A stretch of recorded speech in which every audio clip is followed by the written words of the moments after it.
gostaríamos, nessa semana que se aproxima a data do pleito, de deixarmos como pastor evangélico. Meu nome é Renildo, eu sou pastor da Igreja Batista Nacional de Santa Rosa do Sul, em Santa Catarina. Gostaríamos de deixar algumas orientações que pudessem nortear e instruir aqueles que se intitulam cristãos sobre como eles devem exercer o seu direito de voto. Nós gostaríamos de citar a passagem que se encontra em 1 Pedro, capítulo 2, verso 9, que diz o seguinte: Mas vós sois geração eleita, sacerdócio real, nação santa, o povo adquirido, para que anuncieis as virtudes daquele que vos chamou das trevas para a sua maravilhosa luz. Nós somos o povo que tem como propósito divino transmitir a esse mundo os princípios que venham refletir a glória de Deus, não apenas a nível conceitual, mas também a nível prático. E quando nós pensamos na necessidade, na responsabilidade que nós temos de exercer essa influência, então a eleição, o voto consciente também faz parte dessa responsabilidade que nós temos.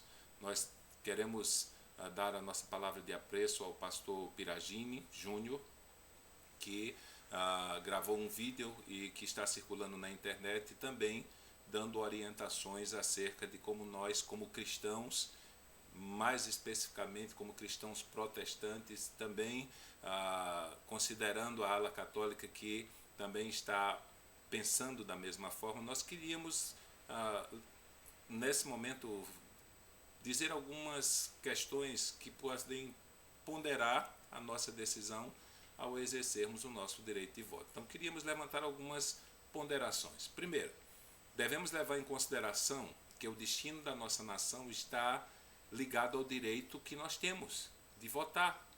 As pessoas que vão assumir a condução e vão tomar nas suas mãos as rédeas das diretrizes que nos próximos 4 anos a nossa nação terá, elas serão eleitas por esse direito sublime que nós temos.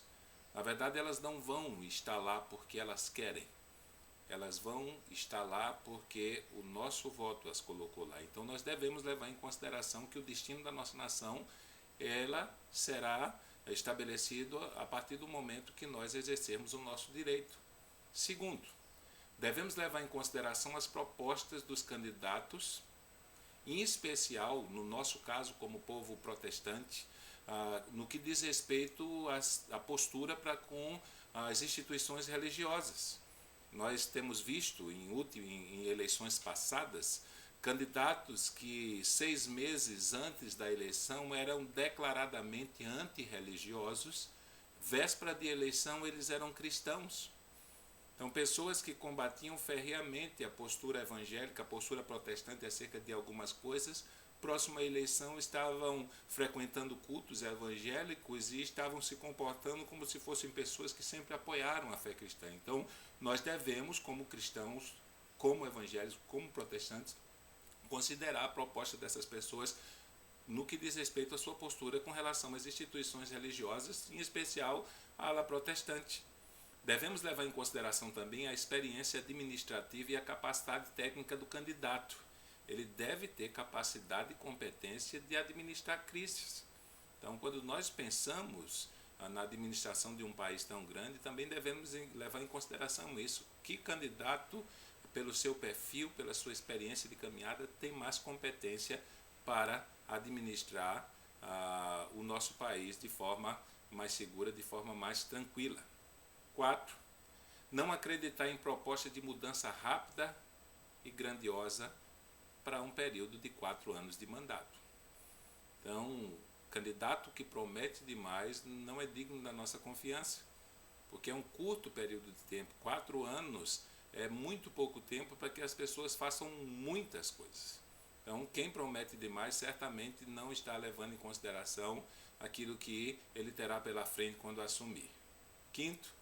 Devemos analisar o caráter do candidato. Se ele é mentiroso, se ele é volúvel, se ele é inconstante em seus ideais. Existem candidatos que, ultimamente temos visto isso, mudam de partido como trocam de roupa. Então, um candidato desse, ele é uma pessoa inconstante, ele não tem uma filosofia real que norteia as suas convicções a nível de política. Então, nós devemos ter cuidado com isso. Candidatos mentirosos, e infelizmente nós temos visto muito isso. O povo brasileiro, de um tempo para cá, tem sido exposto a esse tipo de atitude, sabe? Tudo está à vista, todas as coisas foram feitas, todas as coisas foram comprovadas, mas as pessoas ainda continuam negando que sabiam e continuam negando a sua participação. Então, um candidato que demonstra esse tipo de perfil de caráter não é digno do nosso voto. 6. Levar em conta as alianças políticas feitas pelo candidato e quem são os líderes ou instituições a quem ele se uniu. Então, nós como cristãos que temos como parâmetro a expansão do reino de Deus, então nós devemos levar em consideração quem são as alianças e com que tipo de princípio, valor ou sistema religioso essas pessoas estão ligadas. 7. Não votar em caloteiro, agitador, preguiçoso ou com processos criminais na justiça, né? 8. Não votar em candidatos cuja vida não é comprometida com os ideais do reino de Deus. Nós temos alguns desafios, em especial algumas leis que estão tramitando no Congresso, e nós como povo de Deus, como povo evangélico, temos a responsabilidade de elegermos candidatos que sejam comprometidos com os valores da ética e da moral cristã. Então, candidatos que demonstrem no seu perfil que eles serão contra qualquer tipo de tentativa, como disse o pastor Piragini, de tentar transformar em lei aquilo que é pecado diante de Deus. Então, nós, como igreja evangélica, como igreja protestante, precisamos votar em candidatos que sejam claramente comprometidos com esses valores morais e éticos, não da sociedade humana, mas do reino de Deus. Então, qualquer candidato que esboce apoio a qualquer tipo de lei ou qualquer tipo de filosofia de vida que seja contrária à palavra de Deus, ele não é merecedor do nosso voto. 9. Não negocie o seu voto, quer por dinheiro, quer por promessa de emprego, promessa de casa própria ou qualquer outra barganha, porque fazendo isso jamais poderá acusar, criticar nenhum corrupto, pois você estaria acusando a você mesmo. Vender voto é crime, você também seria um criminoso. Então não faça isso. 10º, não anule o seu voto. Porque fazendo assim, você nunca terá o direito de reclamar de nenhum presidente, prefeito ou outro candidato eleito. O seu voto poderia ter impedido que aquela pessoa estivesse lá. Então quem vota nulo abre mão do seu direito de criticar ou reclamar daquele que será eleito e estará exercendo o seu mandato. 11. Não vote em candidato só porque está liderando as pesquisas. Nosso voto tem que ser consciente e estabelecido sobre aquilo que compreendemos ser a proposta melhor. Então não seja mais um Maria, vai com as outras.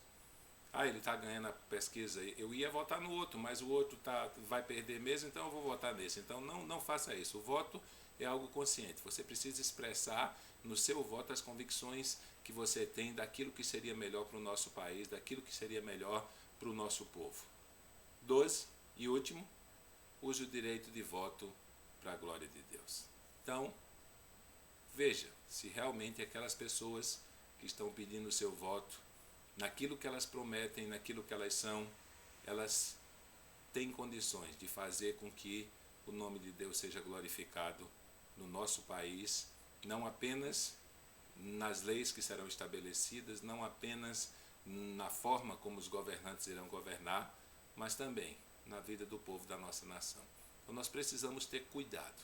São 4 anos difíceis, em especial, parece que esses 4 anos serão mais difíceis do que os demais, em função de tantas e tantas propostas de estabelecerem no nosso país comportamentos que são, à luz das Escrituras, pecaminosos, e eles estão querendo transformar em algo normal. Então, para esses que são contrários aos valores do reino, parece que apoiam declaradamente atitudes de comportamento e princípios de valores contrários aos valores do reino, então diga não no seu voto.